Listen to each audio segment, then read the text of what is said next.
வணக்கம். இன்றைய தலைப்பு செய்திகள். திண்டுக்கல்லில் அமைச்சர் ஐ. பெரியசாமி இல்லம், உறவினர் வீடுகளில் அமலாக்கத்துறை சோதனை. சிஆர்பி போலீசார் துப்பாக்கி ஏந்தி பாதுகாப்பு. உக்ரைனுக்கு எதிரான போரை நிறுத்தாவிட்டால் மோசமான விளைவுகளை சந்திக்க நேரிடும். ரஷ்ய அதிபர் புதினுக்கு அமெரிக்க அதிபர் டொனால்டு டிரம்ப் எச்சரிக்கை.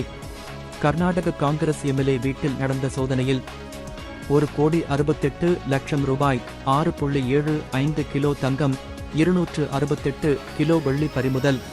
ஆட்டோவில் வலியால் துடித்த கர்ப்பிணிக்கு பிரசவம் பார்த்த பெண் போலீஸ் கோகிலாவிற்கு திருப்பூர் மாநகர கமிஷனர் பாராட்டு. ராமதாஸின் மனைவி சரஸ்வதியின் பிறந்த நாளையொட்டி அன்புமணி ராமதாஸ் தனது தாயார் சரஸ்வதியுடன் கேக் வெட்டி கொண்டாடினார். அன்புமணியுடன் எதுவும் பேசவில்லை ராமதாஸ். தொடர் விடுமுறையால் திருச்செந்தூர் கோவிலில் அலைமோதிய பக்தர்கள் கூட்டம்.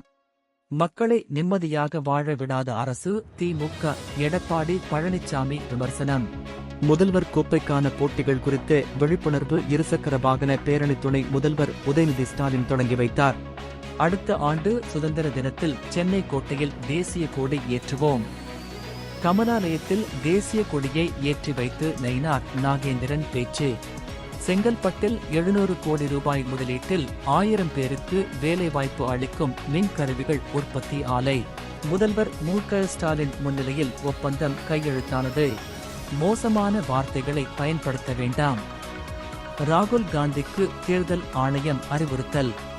மேலும் விரிவான செய்திகளுக்கு அரசியல் ராஜ்யம் மின்னிதழை படியுங்கள். நன்றி.